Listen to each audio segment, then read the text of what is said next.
Good morning. তোমাদেরকে একটা কথা বলার ছিল, হচ্ছে কালকে আমি যে বিয়ে বাড়ি গেছিলাম, ঠিক আছে?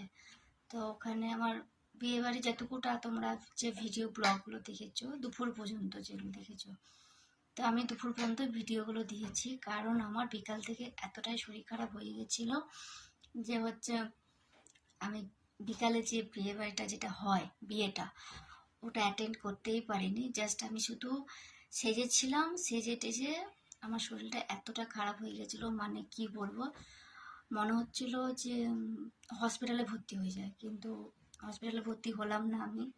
নাহলে আমি কালকে এতটা শরীর খারাপ হয়েছিল আমি হসপিটালে ভর্তি হতে বাধ্য হতাম।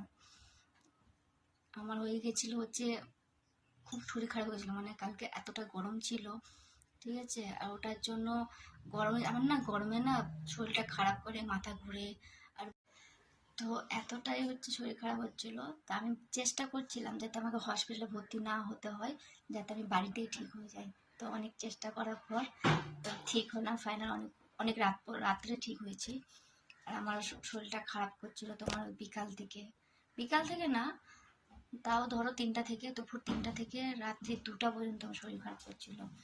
তাই জন্য বিয়ে বাড়িতে আমি মানে আমি এত সাজা গোজা সব কিছু মানে নষ্ট হয়ে গেল। এত সুন্দর সেজেছিলাম যে ভিডিও করব, ফটো তুলবো, সব ফ্রেন্ডের সাথে মজা করব, কিন্তু কিছুই হলো না। কি বলবো, মানে কালকে একদম সব নষ্ট। ভেবেছিলাম সুন্দর সুন্দর ব্লগ বানাবো, তো ব্লগ তো কিছুই হলো না। দুপুরে যেগুলো ভিডিও ওগুলোই হলো।